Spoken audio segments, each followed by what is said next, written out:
The fluorescent lights of St. Michael's ICU in Philadelphia hum at exactly 120 cycles per second, casting Hannah Clarke in the same washed-out pallor as every other nurse who'd learned to survive the night shift. She moves through the unit with economy of motion, checking lines, adjusting drips, her hand steady despite the slight limp favoring her left leg. The antiseptic smell of the ICU, that particular blend of bleach and isopropyl alcohol and something else, something like surrendered hope, hangs thick around bed 7, where her target sleeps under federal guard. In her locker, wedged behind a spare set of scrubs, sits a tarnished military challenge coin she touches once each shift. The metal is worn smooth in places, rough with oxidation in others. It's the only piece of her real identity in a building full of lies. Her actual name isn't the one on her Pennsylvania nursing license. Her credentials didn't come from the civilian nursing program listed in her file. Her hands didn't learn their precision from textbooks. 8 months. That's how long she's been embedded at St. Michael's, monitoring the federal witness in bed 7, waiting for the extraction order that hasn't come. The ICU hums around her. Monitors beep in asynchronous rhythm. The ventilator in Bay 3 wheezed like an old man trying to breathe underwater. Hannah documents her vitals check with the kind of obsessive precision that keeps people alive, not the notation precision that the hospital administrator cares about, but the kind that catches the 1 millimeter drop in blood pressure that precedes catastrophe. She's been doing this for 17 years. 3 tours in Ramadi. 2 deployments to Kandahar. A Silver Star for action she still won't talk about. A Navy Cross that sits in a shadow box she hasn't looked at since the day she folded her dress whites and hung them in the back of a closet in a studio apartment in Northeast Philadelphia, where nobody asks questions and the neighbors don't talk about the woman who runs 5 miles every morning at 4 a.m. and never, ever mentions where she learned to move like that. Her handler called it a civilian rotation. A chance to transition. A way to build a new identity so clean that even the Pentagon would have to dig to find her. The problem with building identities is that you have to occupy them completely. No tells. No moments where the 17-year-old Master Chief Petty Officer shows through the mask of a modest night shift nurse. Dr. Marcus Whitfield arrives for evening rounds at 1742, his white coat pressed sharp as a blade, his movements precise in the way of men who've spent their careers perfecting the performance of authority. He's 53 years old, Yale Medical School 1995, 31 consecutive years at St. Michael's, and the kind of man who makes administrative decisions based on who owes him favors rather than what's best for patients. His presence makes the air pressure change, not like danger, but like the artificial pressure that comes before a thunderstorm. Hannah is completing a central line dressing change when Whitfield's shadow falls across the bed. She doesn't look up. She continues the procedure with surgical precision, her movements fluid and confident. She's been trained by the best trauma surgeons in the naval special warfare community. A central line dressing change is muscle memory so old it barely registers as conscious action anymore. Chlorhexidine preparation. Sterile field. Xeriform gauze. Transparent dressing. Secure the line. Initial placement documented. Time of change recorded. She finishes and steps back. The central line sits perfect. The dressing is pristine. The foresight will remain infection-free because she treats every procedure like it's the difference between a patient going home and a patient going into sepsis. Whitfield's jaw tightens. He watches her move to the next patient without making eye contact, without acknowledging his presence in the room, without the deference he's constructed his entire career upon. And something about it annoys him. Her competence without his approval. Her effectiveness without his permission. The way she moves through his ICU like she belongs there in ways that don't require his validation. Later that evening, Whitfield gathers 8 nurses, 4 residents, and 2 attending physicians at the central station. The gathering isn't accidental. It's performance. Hannah notices it the way she's trained to notice everything, the subtle spatial arrangements that indicate hierarchy, the shift in ambient tension when authority figures cluster together. "I'd like to make a formal wager," Whitfield announces, his voice carrying the kind of certainty that comes from never having to wonder if people will listen. 1 week. 7 days. I'm betting $500 that our new colleague here will quit before the end of shift next Friday. He's looking directly at her. Not at the staff around him, but at Hannah. His eyes are the pale blue of a cold Atlantic, and there's something in them that tastes like institutional power, like the knowledge that he has allies on the board of directors, like the confidence of a man who has never met genuine opposition in his own hospital. The room doesn't quite hold its breath, but it comes close. The residents exchange glances. One of them is checking their phone like they might need to document this moment. The other nurses look at Hannah with a kind of pity you reserve for someone whose days are numbered. Hannah continues her documentation. She doesn't look up. She doesn't react. Her pen moves across the chart with the same steady precision she uses for everything else. Do we have any takers? Whitfield smiles. It's the smile of a man who's already won. 7 nurses nod. A resident whistles low. The attending physicians remain silent in the way senior staff do when a junior staff member is establishing dominance hierarchy. Excellent, Whitfield says. Let's see how long professionalism actually lasts against a full ICU load and a difficult attending physician. He walks away, and the group disperses. The sound of their footsteps echoes down the corridor. Hannah finishes her documentation and starts her next patient assessment. The wager will be forgotten by tomorrow. People like Whitfield make these kinds of performances constantly. Dominance displays. Territorial marking. The kind of behavior that works when everyone around you has agreed to accept hierarchy as natural law. 2 days later, during lunch rush in the cafeteria, Whitfield approaches her directly. Hannah is standing in line, holding her tray, a simple meal of grilled chicken, steamed vegetables, and rice. She's not eating much these days. The undercover work has a way of suppressing appetite. Your body runs on adrenaline and habit and the kind of focus that makes food seem irrelevant. Whitfield's tray catches the edge of hers. Not accidentally. The angle is wrong for accident. The trajectory is too deliberate. The motion carries weight and intention. Hannah's tray hits the floor. The cafeteria goes quiet. Not truly quiet, but that specific acoustic shift that happens when everyone notices something. Silverware clatters. Rice spills across tile. A piece of chicken slides under a table. The sound of a plastic tray bouncing once and settling flat against the floor rings like a bell. Whitfield keeps walking. Hannah looks at the spill without expression. She looks down at her shirt, where some of the sauce has splattered. She looks up and around, noting the staff who watched, the faces registering different emotions. Some look shocked. Some look nervous. Some look like they're waiting to see if she'll cry or scream or give them a performance equal to his aggression.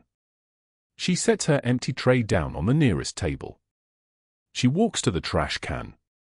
She disposes of the waste. She retrieves a towel from the supply closet and cleans the floor with methodical efficiency. Then she walks back to the line and takes a place behind a resident who's pretending not to have seen any of it. The jaw clenches. Once. That's the only visible reaction. The rest is restraint so complete it looks like indifference. She gets a new tray. New food. She sits at a table by herself and eats quietly while the cafeteria hums with the electricity of witnessed humiliation. The way people are looking at her is the way they look at wounded animals, with a mixture of pity and the terrible certainty that this is only the beginning. For hours later, during evening rounds, Whitfield orchestrates his next performance. He approaches Hannah while she's documenting vital signs from bed 3. The trauma patient in bed 3 is recovering from a vehicular accident, 18-year-old male, fractured tibia, mild pneumothorax, stable on supplemental oxygen. Hannah has just finished reassessing lung sounds bilaterally and noting the slight decrease in breath sounds on the left side that suggests the pneumothorax is stable but worth monitoring. Whitfield holds the patient chart loosely. It's the chart she'll need for her next documentation. He throws it at her feet. The chart slaps the tile floor like an accusation. "Pick that up, sweetheart," Whitfield says. His voice carries the particular edge of a man testing boundaries, seeing exactly how much power he holds. The residents standing behind him shift their weight. One of them smirks. Another looks away. Hannah looks at the chart on the floor. She looks at Whitfield. She looks at the residents. Then she bends, picks up the chart, and straightens. Her hands are steady. Her breathing hasn't changed. Her face remains perfectly unreadable, not angry, not embarrassed, not anything that could be read as emotion at all. "Thank you, doctor," she says. The voice is soft, deferential. The voice of someone who accepts hierarchy as natural law. She walks back to her station and continues her documentation without pause. The residents continue rounds. Whitfield moves to the next patient. The ICU resumes its rhythm. But something has shifted. Hannah's hands didn't tremble when she picked up that chart. Most people's would. Most people would feel the weight of that humiliation settling into their chest, would feel the heat rising in their face, would feel something break a little internally. Hannah's hands are the hands of someone who has been trained in 17 years of service to accept humiliation as information rather than injury. Pain is data. Insults are reconnaissance. Aggression reveals weakness in the aggressor. She continues her work with the same precision she brought to every other task. The residents watch her over the next few hours, waiting for the crack that never comes. They're waiting for her to retreat to a supply closet and cry. They're waiting for her to request a transfer. They're waiting for her to break in the way people break when they're outmatched by institutional power. She doesn't break. Later that night, a trauma patient is admitted to bed 5. He's a former combat medic, mid-40s, two-tour veteran, admitted with a collapsed lung from a car accident. His name is Marcus. His eyes are the color of someone who's seen things that don't have words. Hannah assesses him with the kind of attention that goes beyond protocol. Breath sounds absent on the right side. Tracheal deviation slightly right. Blood pressure 88/56. Heart rate 142.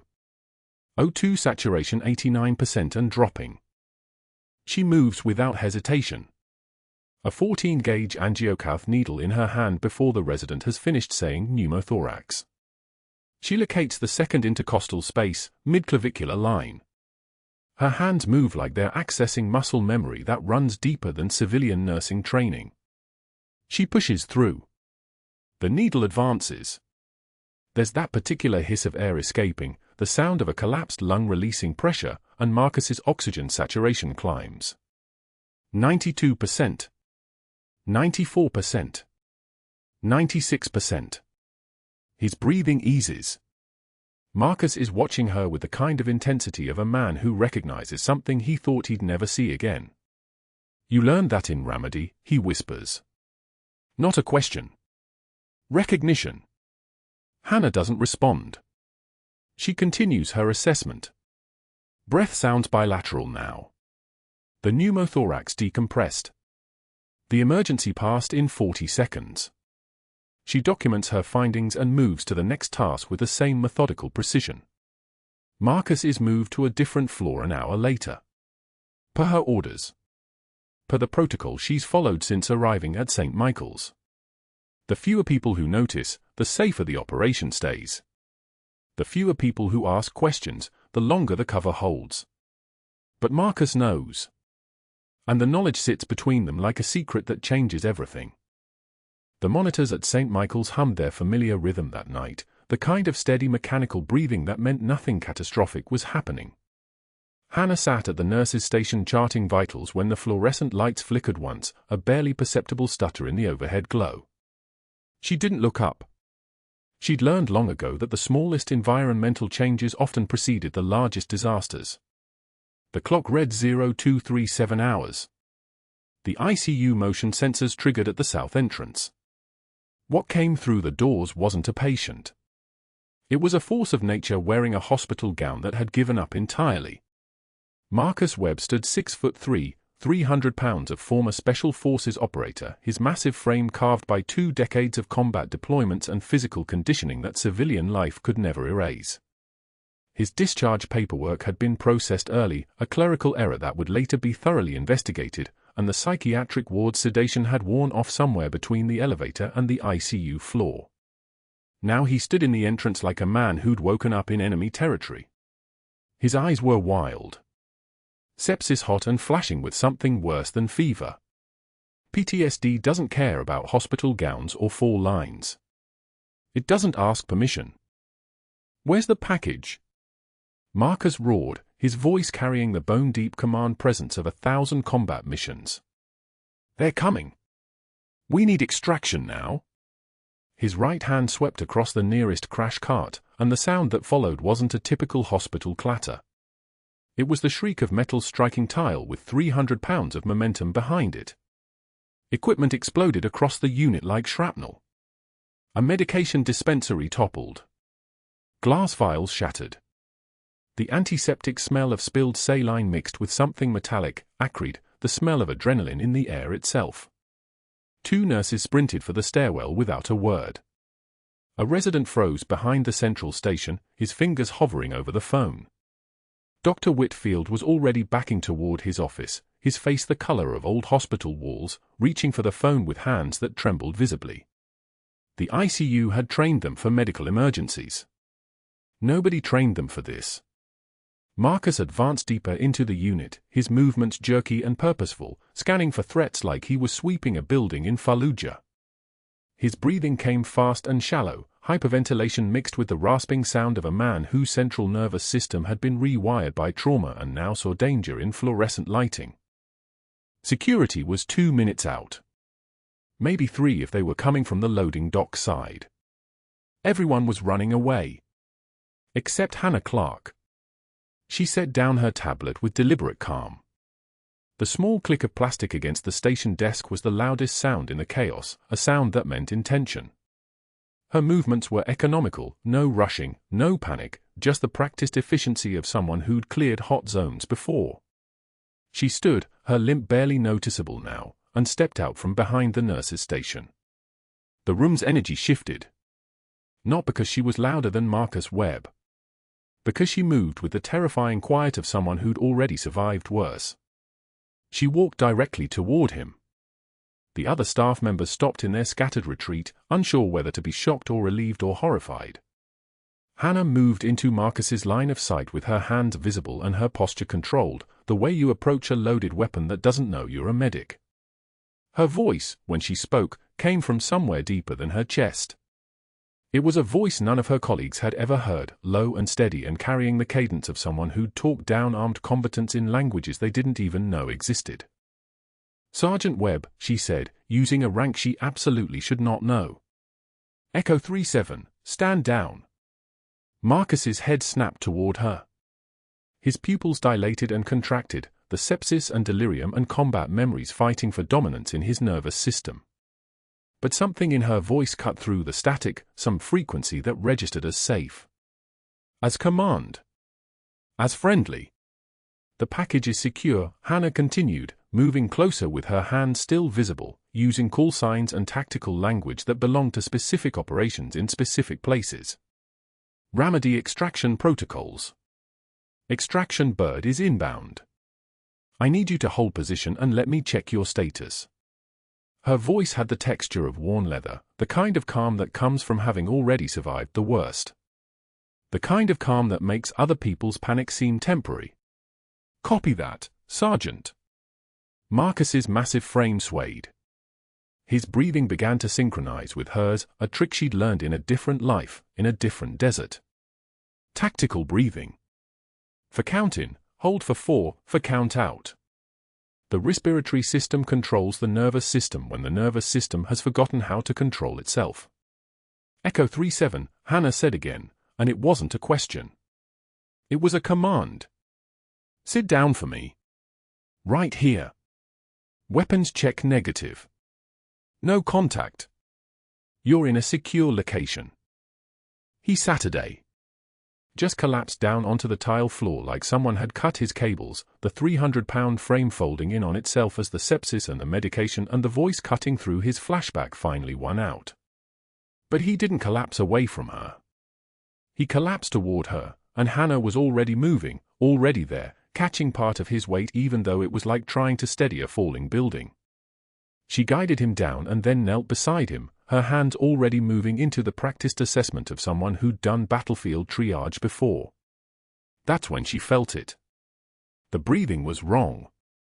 Not just anxious, wrong. Shallow. And his skin was cool despite the fever.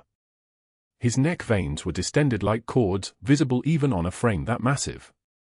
His voice came out as barely a whisper. Can't breathe. Chest. Hannah's hands were already moving. She didn't look back at Dr. Whitfield watching from behind the station. She didn't wait for orders or permission or the arrival of security. She reached for the emergency kit mounted on the wall, the one labeled for exactly this kind of catastrophe, and moved with surgical precision that no civilian nursing program could teach. Cardiac tamponade. The fluid around his heart was compressing the chambers, squeezing the life out of him one beat at a time. I'm going to relieve the pressure, she told him, her voice steady as a laser. You'll feel better in 10 seconds. She found the landmarks on his chest, the second intercostal space, the midclavicular line, places on his body she'd located on 100 patients in 100 different conditions. She cleansed the skin with alcohol, the sharp smell cutting through the antiseptic haze. Her hand moved with the muscle memory of someone who'd done this before, in sand and moonlight and places that didn't appear on any hospital map. The needle went in. The hiss of the needle decompression, the sound of pressurized air escaping, of lungs remembering how to inflate, was the only sound in the ICU except for the monitors behind her. A nurse appeared from the storage closet.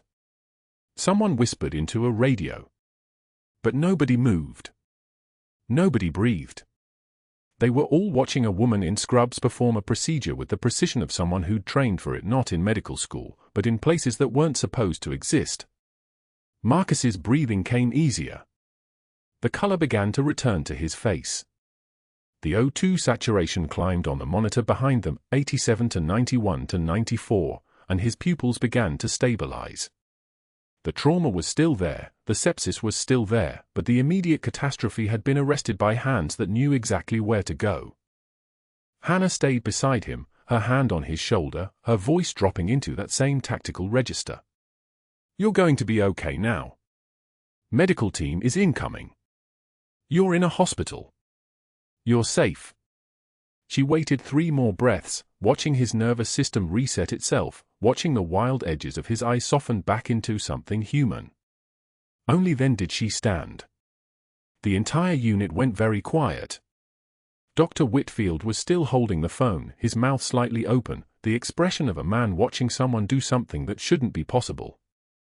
The residents were staring at her like they just watched someone walk on water.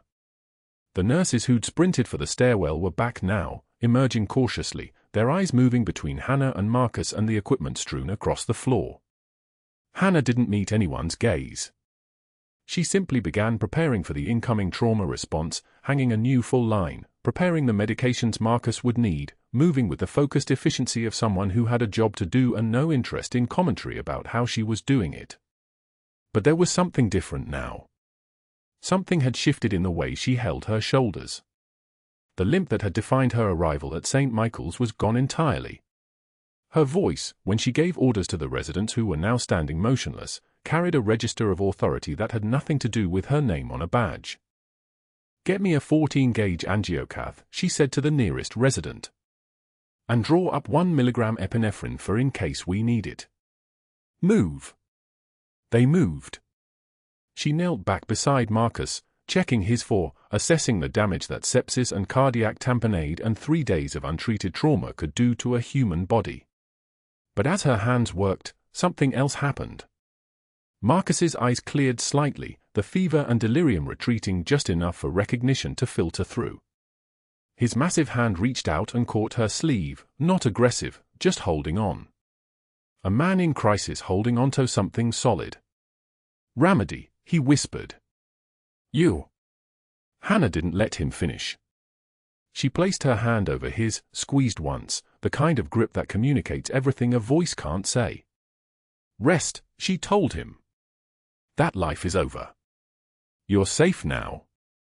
But as the trauma team arrived and the controlled chaos of resuscitation began, she could feel Dr. Whitfield's eyes on the back of her neck. He'd seen something tonight that shifted the entire architecture of his understanding. He'd seen her do something impossible.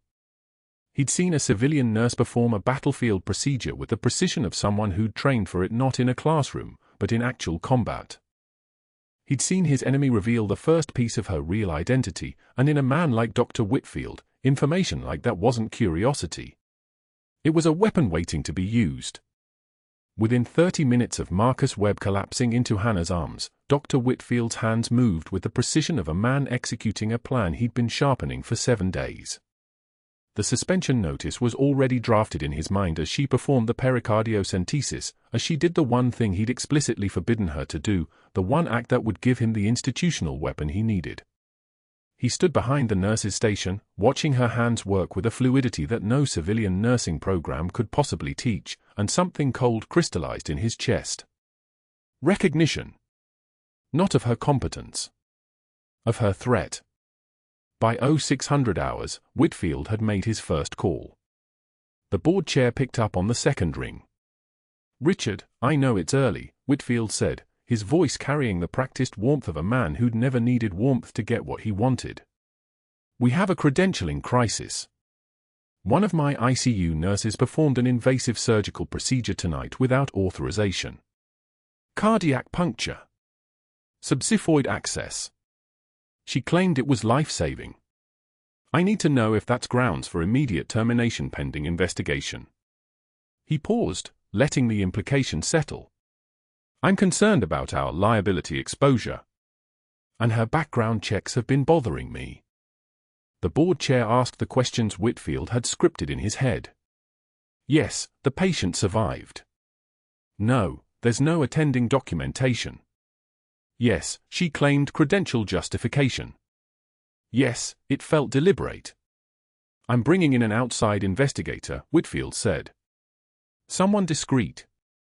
We need to know if her nursing school transcripts are legitimate before this becomes a regulatory nightmare." Whitfield's second call went to the Pennsylvania State Board of Nursing at 0613 hours, 5 minutes before the morning shift began arriving through the ER doors. He reported suspected credential falsification by a licensee. He reported an authorized invasive procedure. He requested an urgent inquiry into Hannah Clarke's educational documentation. His third call was to the reference line listed on Hannah's nursing school transcripts, a private number that connected to a voicemail that didn't exist. The investigator would discover that 3 hours from now. Right now, Whitfield was simply making a paper trail, and he was very good at paper trails. At 0631, he called Hospital Legal. "I need you to prepare a termination memorandum. Scope of practice violation. Unauthorized invasive procedure. I want it dated effective immediately pending investigation." He phrased it carefully, no emotion. "And I need documentation that I issued a direct order not to perform this procedure, which was violated. That's insubordination, and it's documented." By 0700, as Hannah was charting Marcus Webb stabilization and the early morning sun was cracking through the ICU windows, Whitfield placed his fifth call. "This is Dr. Whitfield at St. Michael's Hospital in Philadelphia. I need to engage your services for an urgent credential verification. One of my ICU nurses. I have concerns about educational documentation, and I need them resolved before end of business today. Cost is no object. This is time-sensitive." He rattled off Hannah's social security number, pulled from her employment file, along with a nursing school name that didn't exist. "I need you to contact the institution directly and confirm enrollment, graduation, and licensing exam passage. The usual verification protocol." The investigator's name was Marcus Reeves.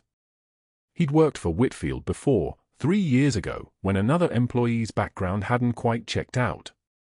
Whitfield had paid $2,400 then. He would pay whatever it took now. Hannah learned she was suspended when Dr. Chen, the night shift attending, called her into his office at 0755 hours with a piece of paper that had the weight of a grenade. "I'm sorry," Chen said, and he actually looked sorry, which made it worse. This came through hospital legal. Effective immediately. Pending investigation. You need to turn over your badge and leave the premises. The words didn't land the way words normally do. They bypassed her ears and went straight into some locked compartment in her chest where 17 years of training kept them from detonating. What's the charge? Hannah's voice was steady. The mask was still in place, jaw locked at the hinges, shoulders set like concrete. Unauthorized invasive procedure. Scope of practice violation.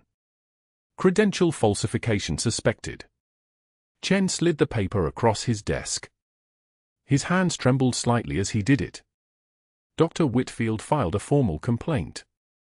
The nursing board is opening an inquiry. There's already been contact with your previous employer. Whitfield had been efficient. She'd give him that. The investigation had moved faster than she thought possible, the kind of speed that came from using every institutional lever he had access to, and Richard Whitfield had spent 23 years at St. Michael's accumulating levers like a man collecting ammunition. The parking garage at 0817 hours was empty except for her car and the distant sound of a delivery truck somewhere in the concrete echoes. Hannah sat in the driver's seat with her hands at 10 and 2, her hospital badge on the passenger seat, her suspension notice folded on her lap. The engine was dead. The radio was off. There was just the sound of her breathing and the tick-tick-tick of the cooling engine as Philadelphia woke up around her. She'd been undercover for 241 days. 8 months of being invisible. 8 months of letting Whitfield's contempt roll off her like water off treated fabric. 8 months of protecting a federal witness in Bed 7, monitoring his recovery, ensuring his security while maintaining the cover of just another competent but unremarkable ICU nurse. The mission had 18 days left. 18 days until the witness was discharged, until the federal marshals extracted him, until Hannah's assignment concluded and she could walk away from St. Michael's and disappear back into the machinery of Special Operations Command. Whitfield had compressed 18 days into 18 hours. Her phone buzzed. A text from an encrypted number, status. It was her handler. Captain James Halloway, the liaison officer who'd placed her at St. Michael's and monitored the mission from the Pentagon. They were supposed to maintain radio silence during the operation. The fact that he was reaching out meant the suspension had already rippled up the chain of command. Hannah didn't respond. She didn't know what to say. The cover was compromised. Not completely unraveled yet, but the threads were being pulled, and it wouldn't take much for someone competent to figure out that the nursing school reference didn't check out, that Hannah Clarke's background had too many gaps, that the woman who'd performed a pericardiocentesis with the precision of someone who'd done it in a sandstorm during an active firefight was not who her paperwork claimed to be. The investigator, Marcus Reeves, was methodical. By 1200 hours, he discovered that the nursing school Hannah's transcripts listed as her credential source had closed in 2019. The address on file was a strip mall that now housed a tax preparation service and a vape shop. He'd sent an email to the state board documenting his inability to locate the institution. By 1400 hours, he'd filed a preliminary report with hospital legal concluding that Hannah Clarke's nursing credentials could not be verified and were suspected to be fraudulent. What he didn't know, what Whitfield didn't know, was that those credentials had been fabricated by the Defense Intelligence Agency using the same process they'd used to place undercover operatives in 3 foreign governments. The nursing school was real enough to fool anyone who wasn't specifically looking for federal counterintelligence work. It existed in databases that a private investigator couldn't access. The credentials would hold up to any civilian scrutiny. They would pass a normal background check. But Whitfield wasn't asking for a normal background check. He was asking for a thorough one, the kind that left no stone unturned, the kind that would eventually lead the investigator to call the state board directly, to speak to the licensing administrator, to discover that while Hannah Clarke did hold a valid nursing license, the original educational institution on her application file couldn't be located anywhere in Pennsylvania's official records. By the time someone started asking the right questions, the federal questions, the classified questions, Whitfield would already have his victory. Hannah would be fired. The mission would be aborted. The witness in Bed 7 would be reassigned. And Whitfield would have successfully eliminated the one person in his ICU who made him feel small. The rain started at 1,630 hours. It came down hard against the parking garage skeletal concrete ceiling, hammering the metal roof of Hannah's car like thousands of accusatory fingers. She'd been sitting in the driver's seat for 9 hours. She hadn't moved. Her phone had buzzed 6 more times, Holloway, getting progressively more urgent. The last message was in all caps, "Need status now." Hannah stared at the hospital badge on her passenger seat. Master Chief Petty Officer Hannah Clarke. 17 years of service. 3 tours of Ramadi. 2 Purple Hearts. A Silver Star for actions under fire. 67 lives directly saved in combat operations. Hundreds more through training and mentorship. She'd been shot at in Fallujah. She'd been blown off a rooftop in Sanjin Valley by a Taliban mortar round and walked back to base with a fractured radius she didn't realize was fractured until the adrenaline wore off. She'd held a dying child in a marketplace in Helmand Province and still completed her mission. And Richard Whitfield, a man who'd never heard a shot fired in anger, who'd built his entire career on institutional politics and board connections and the careful cultivation of people who owed him favors, was going to unravel her with a phone call and a piece of paper. But that wasn't the worst part. The worst part was that she'd let him. She'd broken protocol. She'd stepped outside her cover. She'd performed a procedure that no civilian nurse should know how to perform, and she'd done it in front of the one person in the hospital who had both the motive and the institutional power to weaponize that moment. She'd chosen to save Marcus Webb. Yes, he was a veteran. Yes, she recognized him as one of her own, but that choice had been a choice to blow the mission herself. The rain hammered harder. The parking garage smelled like wet concrete and motor oil, the kind of smell that takes you nowhere, that doesn't anchor you to any place or any identity. Hannah reached for the ignition. Her hands were steady. The trembling, the very slight tremor that had started sometime around hour 7 of sitting in this car, was not fear. It was restraint. It was 17 years of discipline holding the line against something darker, something that understood mercy as a luxury she couldn't afford. She started the engine. The battery was full. She'd been sitting here long enough that if she tried to drive now, someone might stop her. That someone might call hospital security. That someone might ask questions. She turned the key. The engine didn't turn over. She'd turned it off. The battery was dead. That was when her phone rang. Not a text. An actual call from a number that wasn't encrypted. It was Captain James Holloway, but he wasn't calling as her handler. The background noise, the whop-whop-whop of rotor blades, the sound of a military transport aircraft, the efficient chaos of coordinated motion, told her he was calling from exactly the kind of place she wasn't supposed to be hearing from during an active operation. "Clarke," he said, and his voice was different. Not the Pentagon liaison officer. The commanding officer. "Status update. Now." Hannah pressed the phone to her ear. The rain continued hammering the parking garage ceiling like a countdown. Behind Holloway's voice, she could hear voices, military voices, the kind that came from people used to making decisions that affected hundreds of other people. "Compromised," Hannah said. "Cover blown in 72 hours. Mission timeline shortened to critical. Recommend abort and extraction." Holloway didn't respond immediately. In that silence, Hannah could hear the military transport, ACR-17, she thought, maybe a KC-130, and she could hear what sounded like 12 or 13 other people in the space with him, and she understood without being told that this call was being recorded, was being monitored, was being decided by people several pay grades above a Navy Master Chief. "Stand by, Clarke," Holloway finally said. "We're en route." The line went dead. Hannah sat in the dead car in the parking garage and watched the rain turn the concrete black, and she didn't move, couldn't move, because the only thing between her and the unraveling was the discipline that 17 years had hammered into her bones, and she was running out of time. The rain kept falling.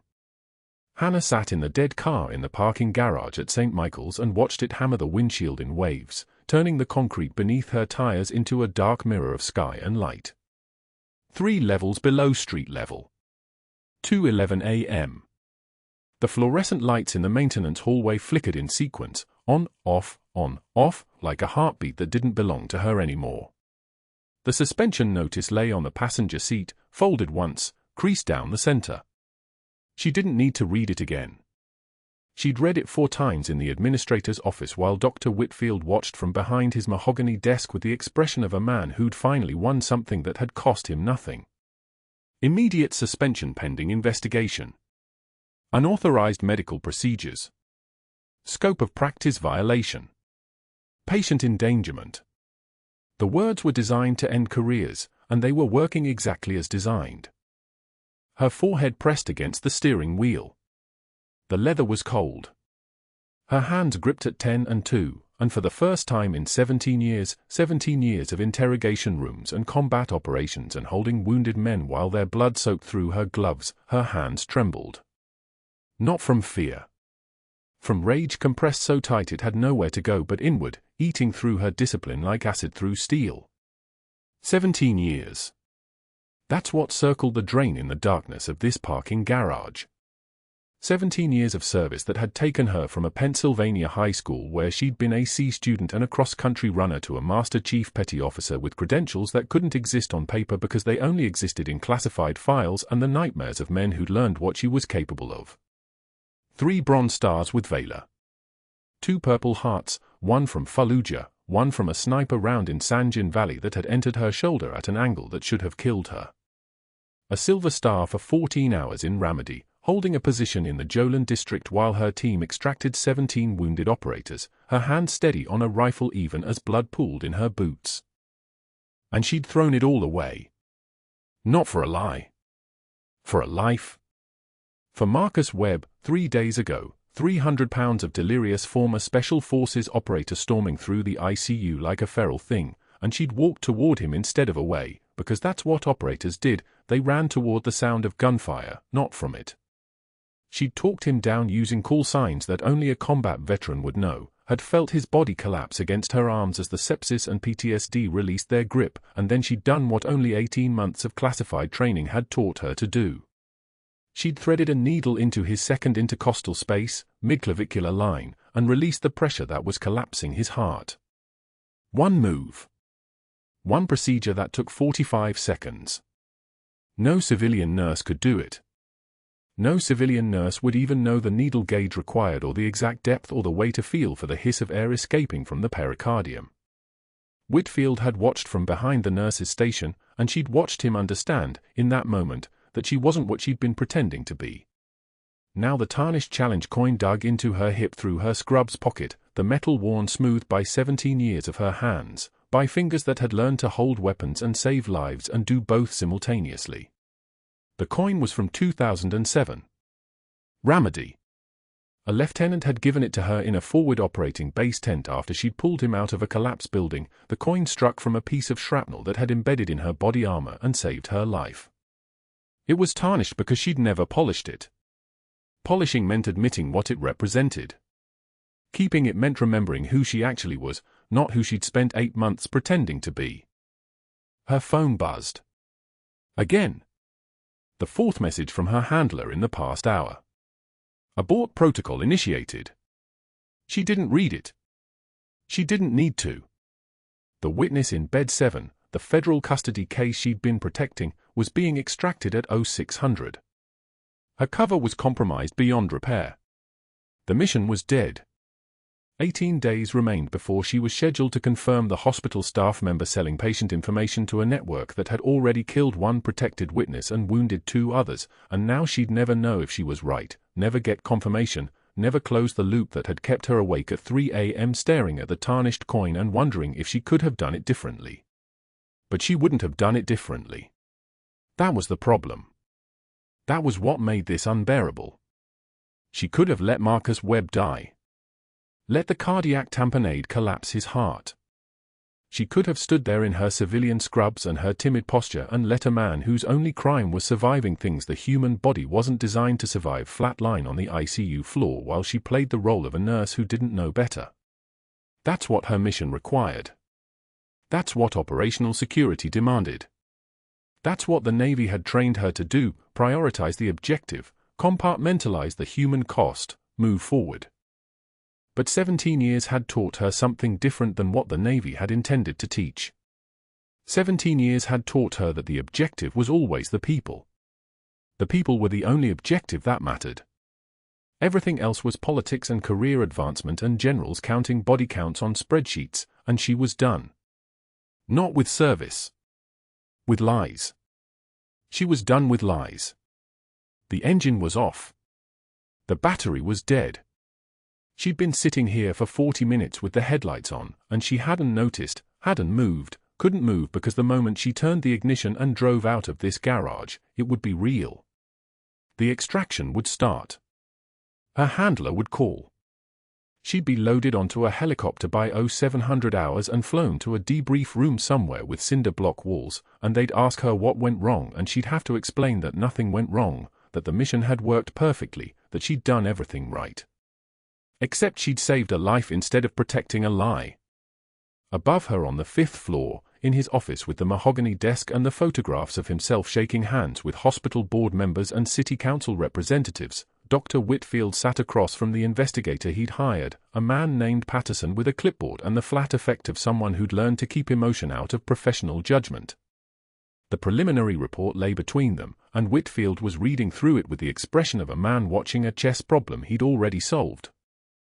The nursing school exists, but there's no record of her attendance, Patterson said. Her references are fabricated. The CPR instructor she lists never taught at St. Michael's. The Social Security number traces to a corporate tax filing from 2016 that doesn't match her birth date. He paused, tapping his pen against the clipboard. That said, sir, there are some flags that concern me. Flags? Whitfield's voice was sharp, dismissive. She performed an unauthorized surgical procedure. She endangered a patient.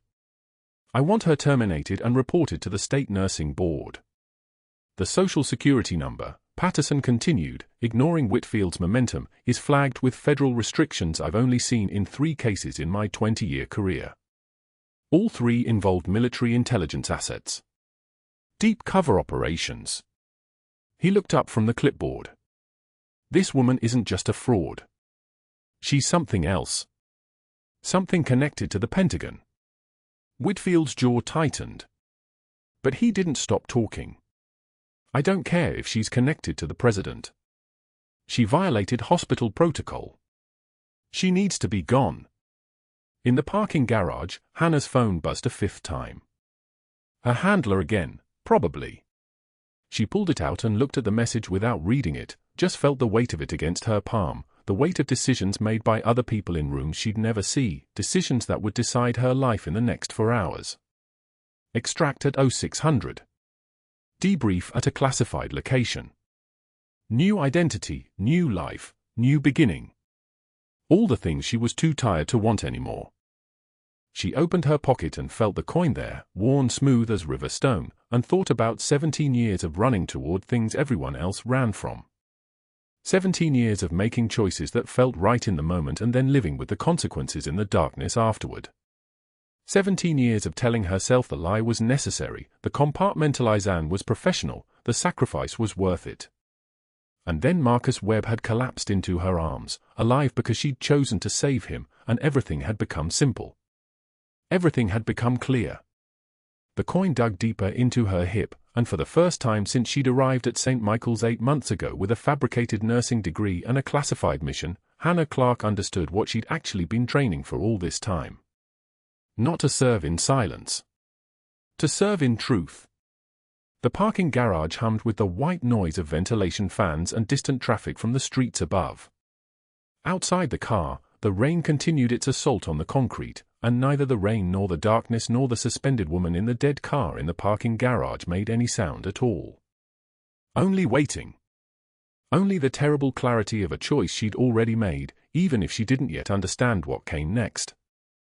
The following morning, the ICU doors opened at 0627 hours, and federal marshals escorted a patient in handcuffs, a former insurgent cell leader from Ramadi, his face scarred, his wrists marked with the pale lines of detention. Armed guards stationed themselves outside his room. The medical chart read, federal custody, cardiac complications, infection risk. Routine admission. Nobody knew he was the reason Hannah had spent 8 months in Philadelphia. His eyes met hers across the unit. They widened. His breath caught audibly. Al-Malik al-Aswad, he whispered. The Black Angel. Terror and awe mixed in a single phrase, the kind of recognition that belonged to someone who'd survived something they shouldn't have. In Ramadi, her name had traveled through insurgent networks like a ghost story. The woman who moved through darkness. The woman who extracted soldiers they'd sworn were dead. The woman whose presence meant someone was getting out alive.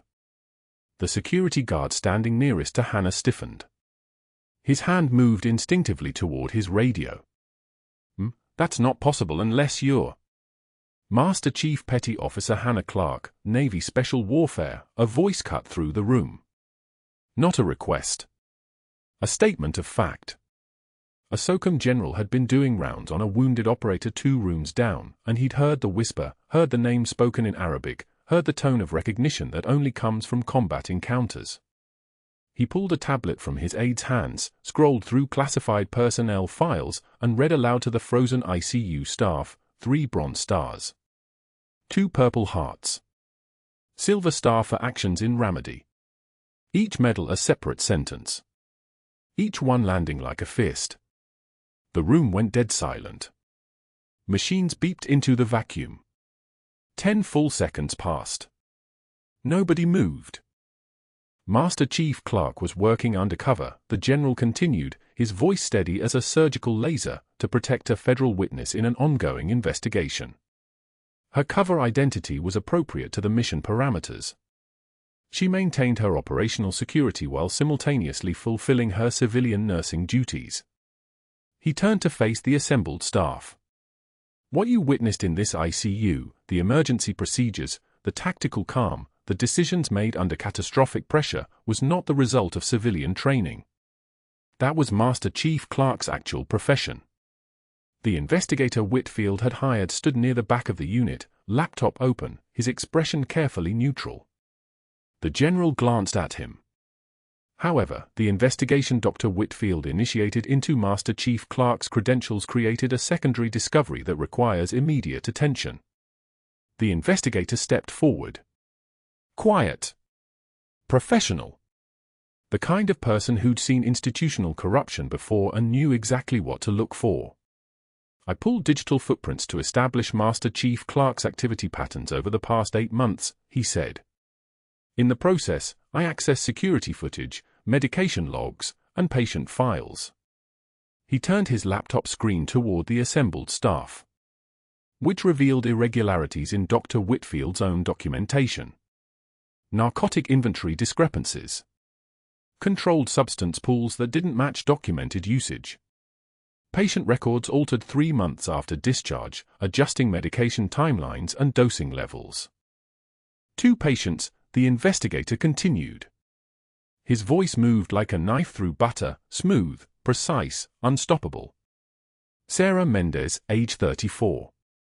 Post-operative cardiac. Died of respiratory failure after sedation levels were increased beyond protocol. Dr. Whitfield's notes indicate standard dosing. Pharmacy logs show he pulled triple the documented amount.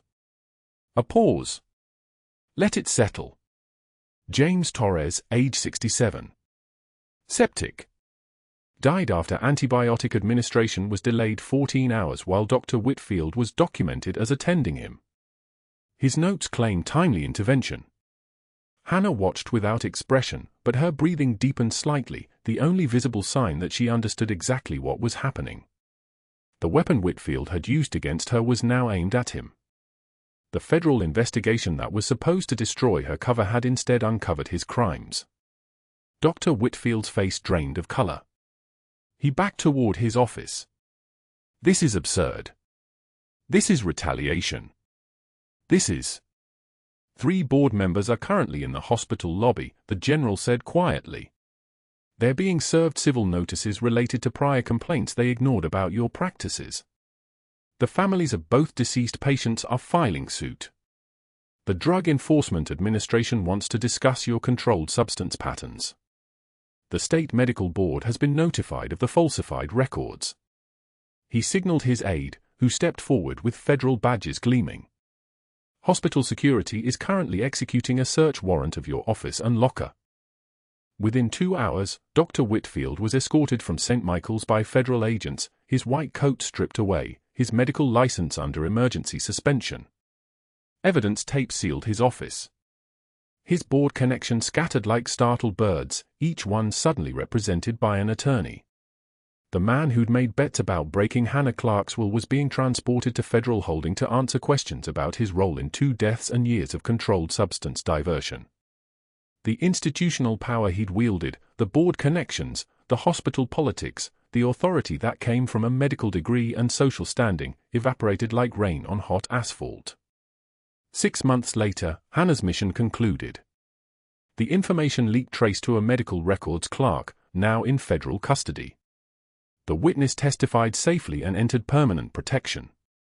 Her cover identity burned beyond repair, Hannah returned to active duty at Navy Special Warfare Command in the form she'd always been meant to wear, not scrubs, but dress blues with medals on the chest and a rank that meant command authority. On a Tuesday morning in spring, she drove through Philadelphia on her way to a conference at the Navy Yard. Her route took her past a community college, where a sign advertised CPR certification classes in white letters on a blue background. Through a ground-floor window, she glimpsed a classroom. Dr. Whitfield stood in front of rows of bored students, his hands demonstrating chest compressions on a training dummy, his voice explaining procedures he once performed with institutional authority. He earned minimum wage now. His medical license was permanently revoked. His board membership stripped. The malpractice civil suits pending against him would consume most of his remaining life. His face looked 10 years older. His shoulders curved inward like he was carrying weight he wasn't equipped to bear. Hannah slowed her car for exactly 3 seconds, long enough to see him clearly, long enough for the moment to register. Then she accelerated, moving forward without looking back, the moment passing like water under a bridge, like wind through dry grass, like something that had already stopped mattering the moment she chose to save Marcus Webb instead of protecting a lie. At Navy Special Warfare Command, the tarnished challenge coin she once kept hidden in a locker now sat in a shadow box mounted in the main hallway, positioned alongside her Silver Star citation.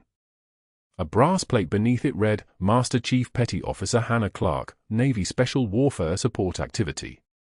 Below that, her unit commander had added an engraved quote, the ones who have seen the worst often give the most. Young sailors paused to read it during their first days of training, unaware of the woman who walked past them in the corridors, still moving with quiet competence, still carrying the tactical calm that once made a 300-pound combat veteran collapse into her arms with relief, knowing he'd found someone who understood both how to fight and how to save lives in the narrow space between blood and healing, between darkness and dawn. Her name was Hannah Clarke. Master Chief Petty Officer. The Black Angel had come home. If this story resonated with you, subscribe to our channel for more tales of quiet heroes whose true strength was revealed when the world finally looked closer. Like this video if you think institutions should do better at recognizing the people who actually save lives. And comment below, have you ever been completely underestimated by someone in authority, only to find out they were the one who was wrong?